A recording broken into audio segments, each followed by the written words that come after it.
오늘 우리에게 주신 하나님의 말씀은 예레미야 1장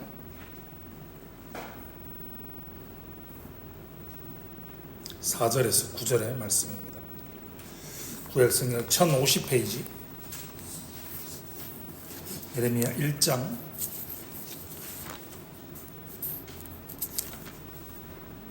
4절에서 9절의 말씀을 한 절씩 교독하고 마지막 9절의 말씀은 함께 읽겠습니다. 4절입니다. 여호와의 말씀이 내게 임하니라. 이르시되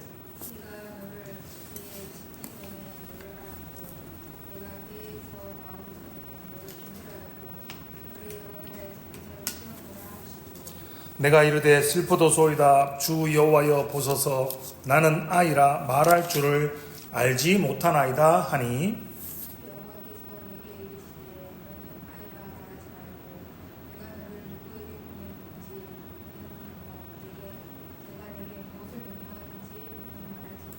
너는 그들 때문에 두려워하지 말라. 내가 너와 함께하여 너를 구원하리라.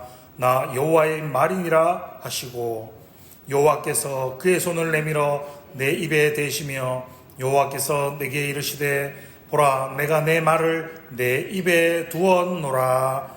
아멘. 오늘은 하나님의 소명학교 네 번째 시간입니다. 나누어드린 유의물을 참조하여 함께 살펴보겠습니다. 소주제는 이렇습니다. 성경에 나타난 소명의 패턴이라고 되어 있습니다. 자, 성경의 맥잡기 한번 읽어보겠습니다. 성경은 부르심에 관한 책이다. 맨 처음 아담과 하와를 에덴 동산으로 부르셨던 것에서부터 요한의 계시록 기록을 위한 반모섬으로의 부르심에 이르기까지 성경은 온통 부르심의 이야기들로 가득하다. 부르심은 성경 전체 맥락을 이해하는 열쇠이다. 그들은 하나님을 알지 못하거나 하나님의 뜻과는 거리가 있는 삶에서 부르심을 받았다.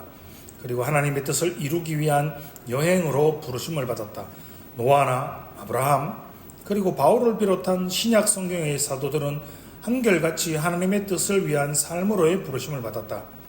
그들은 죄악의 세상을 떠나 거룩하신 하나님과 교제하는 삶으로 나아올 것을 요구받았다. 나아가 그들은 세상의 온전하지 못한 삶들을 떠나 하나님께서 정하신 구별된 삶이 가능한 장소로의 여행을 명령받았다. 그리고 그곳에서 하나님의 사람으로서 세상 사람들과 다른 그렇지만 세상 사람들에게 모범이 되며 세상 사람들이 따를 만한 새 삶의 모습을 만들어가도록 명령받았다. 중요한 것은 이 사람들이 성경에 그 이름을 올리고 이후 많은 신앙의 후예들이 그들의 삶을 하나의 모범으로 바라보게 된 이유는 그 부르심에 대한 일관된 순종이라는 것이다. 그들은 하나님의 뜻하지 않은 부르심, 이해할 수 없는 부르심, 그리고 받아들이기 어려운 부르심에 전적으로 순종했다. 그들은 세속적 가치에 근거한 판단을 믿지 않고 하늘의 가치에 근거한 하나님의 판단과 뜻을 믿었다. 그리고 그들의 삶을 전적으로 포기하고 순종하는 신앙의 삶의 전형을 세웠다. 성경은 부르심과 순종의 이야기로 가득하다. 결국 우리가 효과적으로 그리고 의미 있게 성경을 읽을 수 있는 방법 가운데 하나는 이 부르심과 순종이라는 단어를 늘 염두에 두는 것이다. 맞는 이야기를 하고 있죠. 부르심과 순종에 대한 역사. 성경을 여러 가지 관점으로 볼 수도 있지만 성경의 전체의 맥을 잡기 위해서 언약이라는 파트를 많이 보기도 하고요. 구속과 언약이라는. 그래서 우리가 흔히 알고 있는 창타구, 창조, 타락, 구속으로의 관점으로 보기도 하고 또 언약의 관점에서 보기도 하고 오늘 우리가 살펴보고 있는 것처럼 소명의 관점에서 바라보면 순종, 부르심과 순종이라는 맥락에서도 성경을 찾아볼 수 있을 겁니다. 오늘 우리가 읽었던 예레미야 1장 4절에서 9절의 말씀을 보면 소명의 전형적인 모습이죠. 우리 여러 사람이 있겠지만 예레미야와 요나 같은 경우에는 특별히 부르심, 성경이 말하는 소명의 전형적인 선지자이다라고 할 수가 있습니다. 첫 번째 27페이지를 보시면 소명의 패턴입니다. 이렇게 말씀하시죠. 예레미야가 태어나기 전에 이미 선택했다. 저는 이 부분을 묵상하면서 이런 말씀이, 이런 예화들이 기억이 나더라고요. 저와 여러분의 인생은, 여러분 어떠십니까? 1등 해보신 적 있습니까? 1등. 역시 그 무엇이든 간에 1등 해본 적이 있으신 분들도 있고, 아마 생각하기에 나는 심지어 그 흔한 달리기도 이런 것도 1등을 해본 적이 없다라고 생각을 하시겠지만, 여러분 잘 생각해 보십시오. 우리 사람이 태어나기 위해서 무엇과 무엇이 만나야 되잖아요. 그런데 그게 확률적으로 엄청나다는 걸 알고 계시죠? 알고 계시죠? 그 1등을 해야 여러분이 태어날 수 있다는 겁니다. 이미 여러분은 태어나는 그 순간부터, 이미 어머니 뱃속에서부터 이미 1등이었습니다. 이미 그 경쟁 속에서, 그 무한 경쟁 속에서 이미 1등을 하신 겁니다.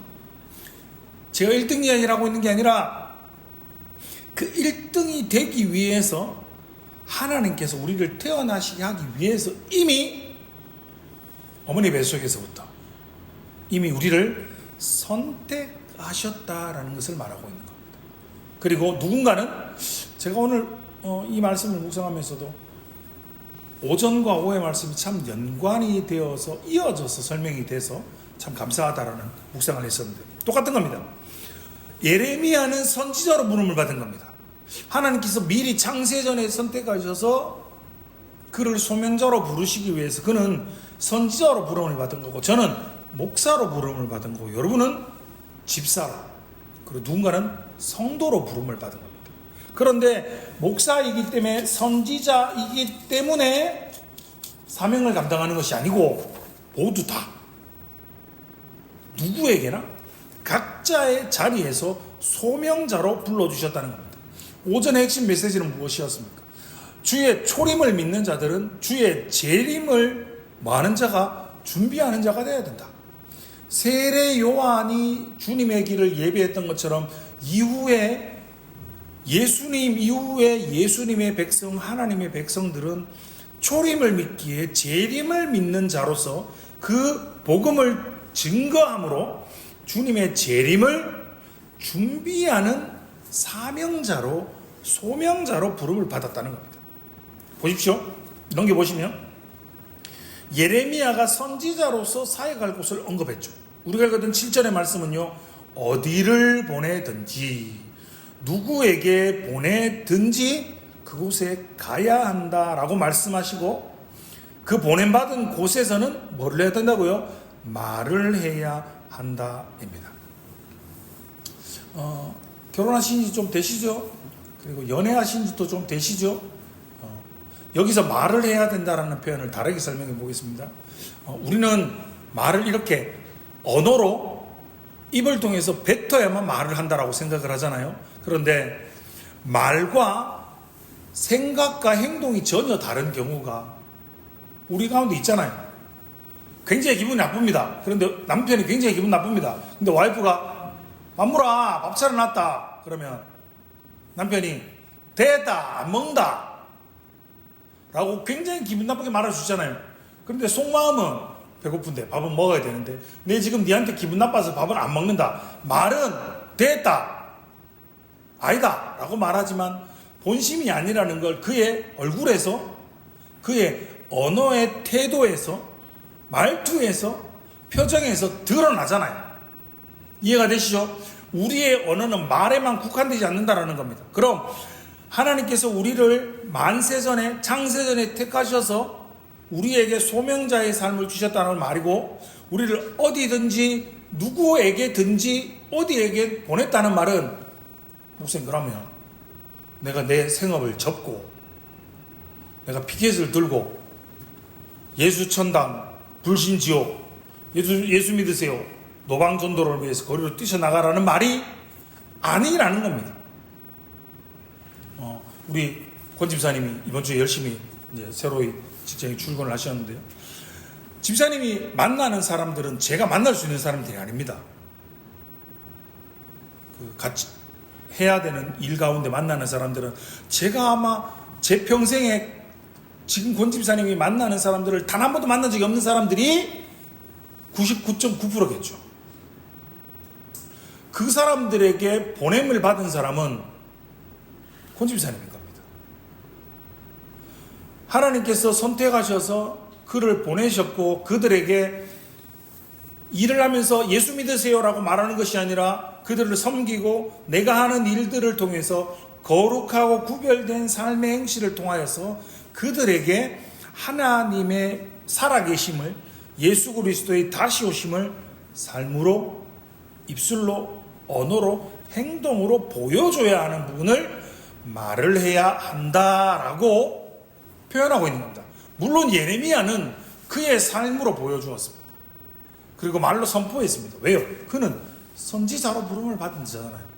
여러분, 제가 목사이지 않습니까? 목사로 부름을 받았는데 제가 한 번씩 그런 예화를 저희 교회에서는 한 번도 쓴 적이 없는 것 같습니다. 목사의 로망이 있습니다. 목사의 꿈이 있습니다. 희망사항이죠.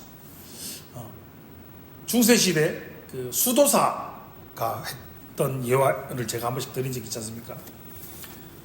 어느 날 수도사가 설교 시간에 올라와서 본문의 말씀을 읽고 이렇게 이야기하는 겁니다. 오늘 읽은 말씀에 은혜 받으시기 바랍니다. 그러고 내려가는 겁니다. 목사의 이것보다 참네. 이런 겁니다. 예레미야 1장 오늘 본문 말씀 예레미야 1장 4절 9절 딱 읽고 오늘 읽으신 말씀에 은혜 받으시기 바랍니다. 그리고 예배를 마치겠습니다. 이런 참 수도사가 그랬답니다. 그러자 난리가 난 거죠. 그리고 그 다음 주에 또 예배를 드렸는데 그 수도사가 와서 또 그러더랍니다. 그랬더니 물어봤답니다. 사람이 도대체 왜 그러냐. 하나님의 말씀 위에 내가 따로 더 전할 말씀이 없었다. 뭐 의미는 그렇게 전달해 얘기했지만 실제로 강단에 서서 목사가 본문 말씀 읽고 읽은 말씀에 오늘 말씀에 은혜 받으시기 바랍니다. 이러고 내려가면 목사야 좋겠죠. 성도들이 어떻게 생각하겠습니까? 와 역시 우리 목사님 이러겠습니까? 아이고 이렇게 생각할 수 있다는 거죠. 무슨 말입니까? 목사는 문을 받았으면 그 말씀을 읽고 그 말씀을 묵상하고 이 말씀을 통해서 이번 주 성도들에게 그리고 하나님의 백성들에게 하나님이 어떠한 메시지를 주실까라는 기대감과 연구와 준비를 통해서 그 말씀을 해야 되잖아요. 여러분은 여러분의 삶의 자리에서 때론 누군가에게 말을 해야 될 때가 있고 때론 누군가에게 섬김을 통하여서 때론 누군가에게 봉사와 수고와 헌신을 통해서 보여주는 일을 하나님의 복음을 선포해야 하는 그 일을 위해서 우리가 사명자로 소명자로 부름받았다라는 겁니다. 두 번째 나오는 인물은 우리가 너무 잘 아는 요나 이야기죠. 요나는 훨씬 후대의 사람인데 우리가 잘 아는 것처럼 요나는 예레미야는 말로서 계기잖아요. 하나님 내 할 줄 모릅니다. 나는 아이이기 때문에 말을 잘 못합니다. 하나님께서 말을 물어주겠다, 가르쳐주겠다라고 말하지만 요나는 가라라고 말하는데 어떻게 하죠? 반대로 갑니다. 청개구리 같이 일로 가라 그러니까 반대로 정반대로 가는 모습이 누구의 모습일까요? 우리의 모습입니다. 하나님이 A라고 말하는데 나는 Z 하는 겁니다. 하나님이 좌라고 말하면 나는 우라고 하는 겁니다. 하나님이 전진하라라고 말하면 나는 후진하는 것이 요나의 모습이고 우리의 모습이라는 겁니다. 그런데 그의 결론을 잘 알고 있죠. 이런 요즘 시대에 이런 광고문구 카피라이트가 유행하지 않습니까? 집 나가면 개고생이다. 이걸 오늘 소명에 빗대어서 말을 바꾸면요, 하나님의 말씀을 거역하면 고생입니다. 우리를 택하셨고 우리를 불러주셨으면 그 부르심에 합당한 것은 순종입니다. 오늘 오전 예배 배 젓는 노 젓는 사람들의 예시를 들었잖아요.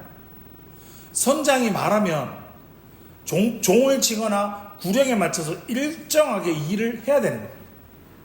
안 하면 그 당시 노예는 맞았겠죠. 쫓겨났겠죠. 죽음을 당했겠죠.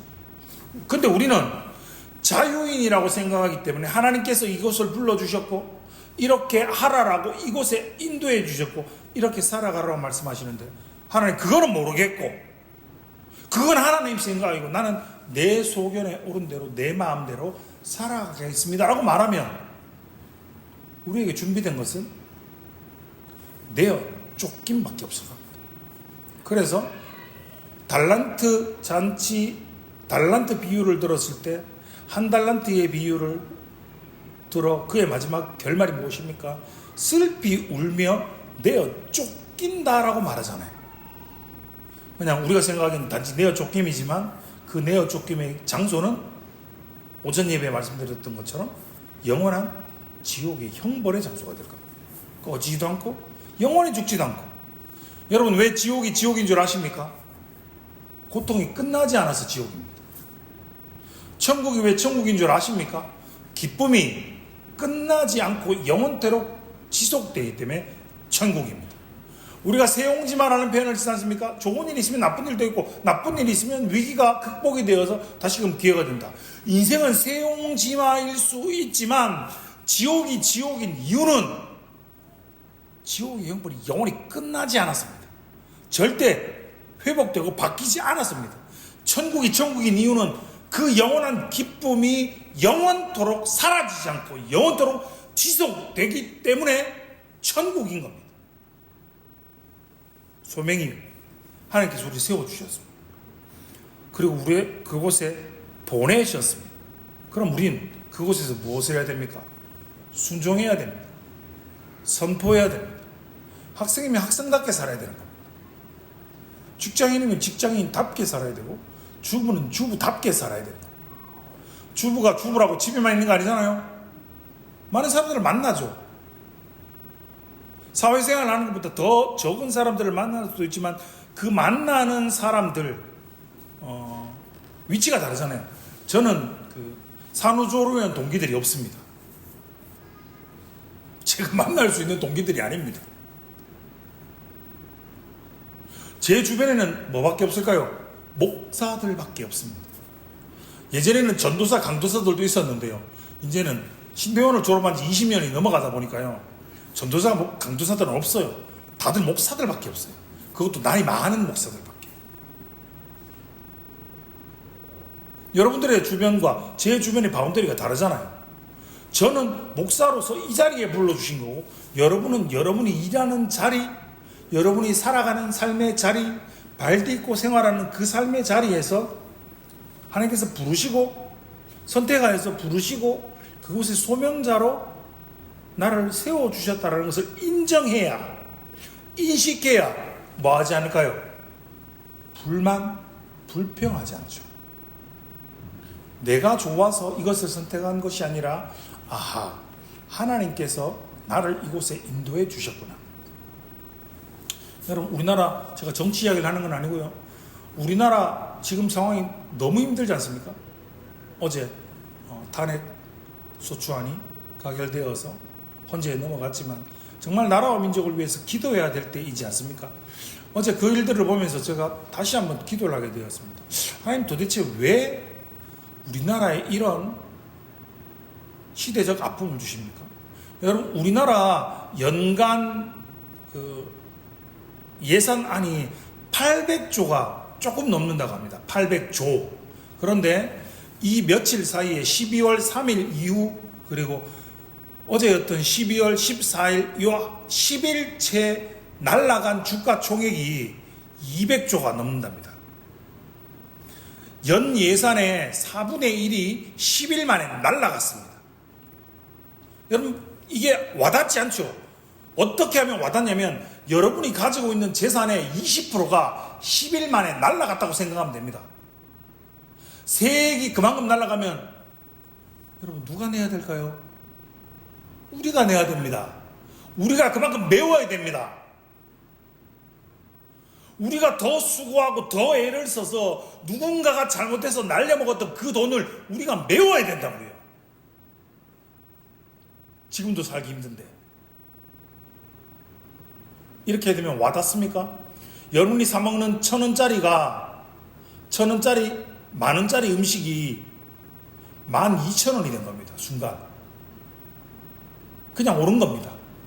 돈이 빠진 것이고, 우리 이렇게 힘든 시대를 살아가고 있는 겁니다. 이 어려운 시기에 도대체 아니 왜 우리가 무엇을 다시금 되묻게 되었습니다.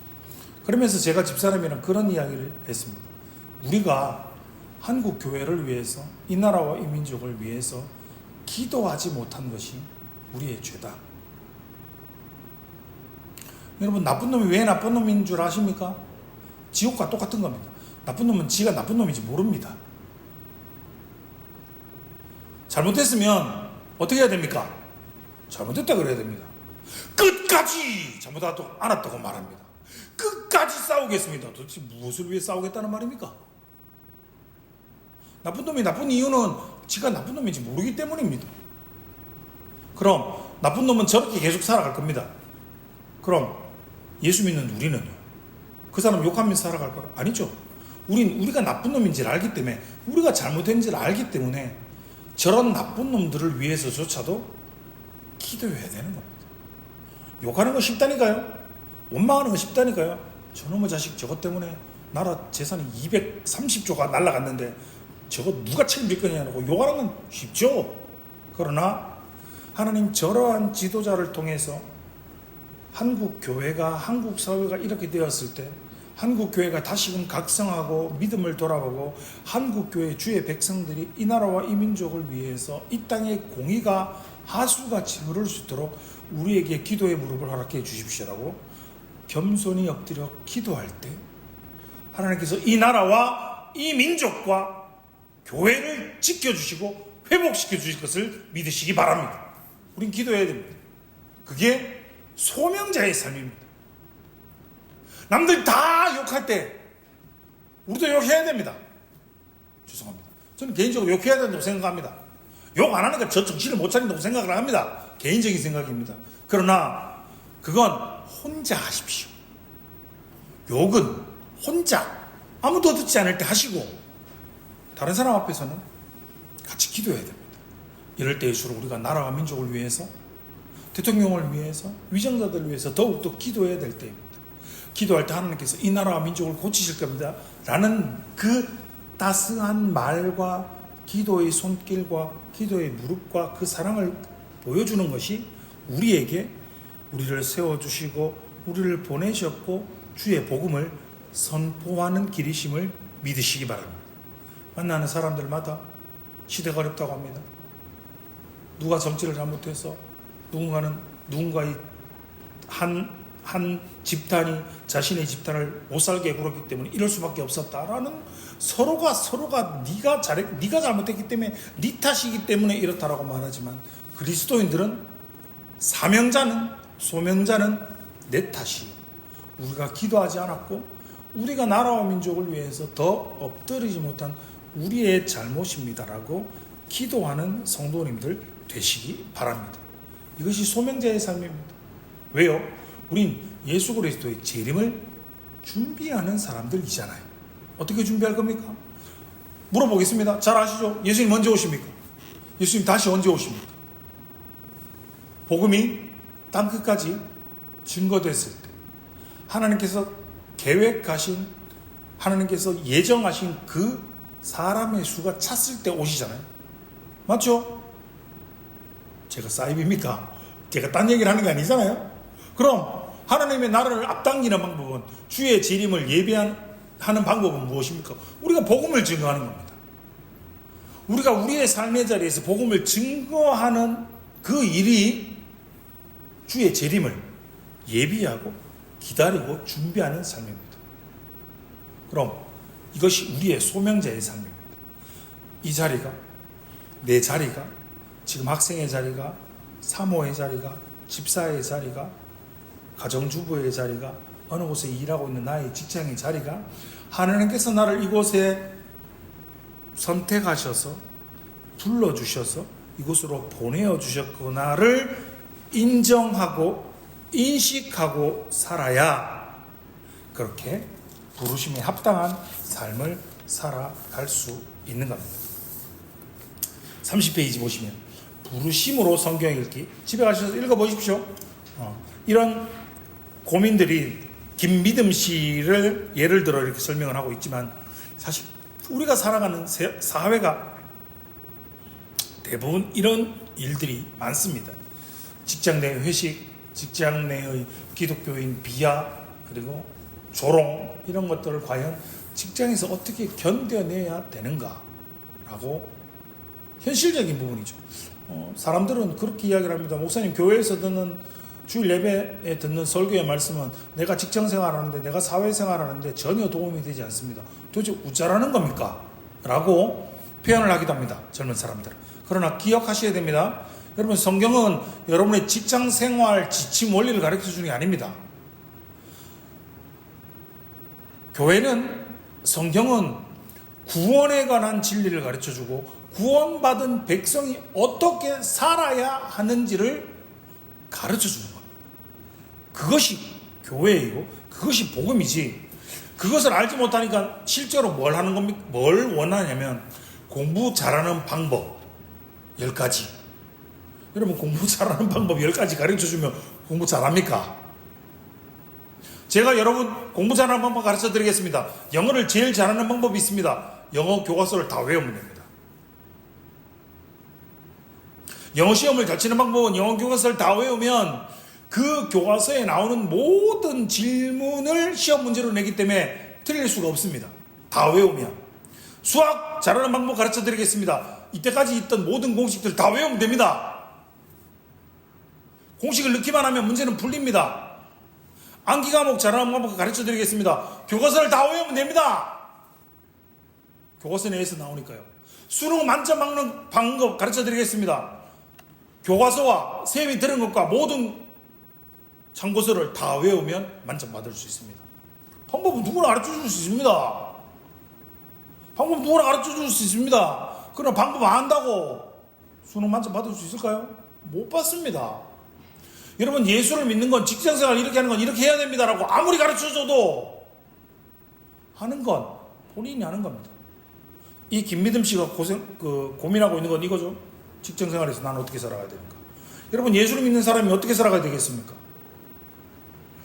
예수의 재림을 기다리는 소명자의 삶을 살아가면 어떻게 살아가야 되겠습니까? 그래서 가장 전통적이지만 가장 우리가 많이 던져야 되는 인생의 질문은 무엇입니까? 예수님이라면 어떻게 하실까? 이 상황에서 과연 예수님이라면 어떻게 하실까를 끊임없이 던져야 됩니다. 예수 믿는 나는 이 삶의 자리에서, 이 회식의 자리에서, 이 불의한 삶의 자리에서 어떻게 해야 할 것인가를 던지십시오. 질문을 끊임없이 던지십시오. 그리고 기도할 때, 질문을 던질 때, 하나님께 물어볼 때 하나님께서 주시는 성령의 감동, 감화하심대로 하나님의 말씀에 뜻하는 삶을 살아가는 것이 소명자의 삶을 살아가는 것입니다. 기억하십시오. 믿음은 우리에게 받은 그 소명자의 삶대로 살아가는 겁니다. 방향을 제시하고 그 방향대로 걸어가는 겁니다. 노젓는 이야기를 계속하고 있지 않습니까? 끝까지입니다. 우리는 하나님께 붙들린 종입니다. 그를 우리가 주라고 부르잖아요. 주님이라고 부르잖아요. 그럼 우리의 의견, 우리의 상황, 우리의 여건은 중요하지 않습니다. 종이, 노예가 자기의 상황이 어디 있습니까? 자기의 상황이 어디 있습니까? 주인이 하나면 해야 됩니다. 우리가 주님을, 예수 그리스도를 주님이라고 부르잖아요. 그런데 주인님 잠깐만요, 주인님 잠깐만요, 주인님 요거는 나중에요, 주인님 요거는 제가 상태가 아니라고요. 그건 소명자의 삶도 아니고 예수 그리스도를 주님이라고 부르는 성도에 마땅한 삶도 아니라고 성경이 말하고 있는 겁니다. 요나를 설명하고 있죠. 예레미야를 설명하고 있죠. 동일하게 소명자였지만 그 부르심에 어떻게 반응하고 어떻게 행동했는가. 그렇지만 그럼에도 불구하고 돌이켜서 쓰셔서 그들을 통해서 전파되어진 복음으로 말미암아 우리가 지금 복음을 들을 수 있음을 믿으시기 바랍니다. 여러분의 삶의 자리에서 만나는 그들에게 소명자로 부르심을 받은 겁니다. 생각해 보십시오. 나는 지난주에 누구를 만났고 다음 주엔 또다시 누군가를 만나야 하는가. 나는 그들에게 내가 믿는 이 예수 그리스도 이 복음을 어떻게 증거하는 소명자의 삶, 사명자의 삶, 예수님의 재림을 기다리고 준비하는 자의 삶을 살 수 있는가를 고민하고 생각하고 지혜 주시는 대로, 주님이 말씀하여 주시는 대로 그들에게 그리스도의 영광을 비추어주는 복된 한 주의 삶을 살아가시기를 주님의 이름으로 축원합니다. 기도하겠습니다.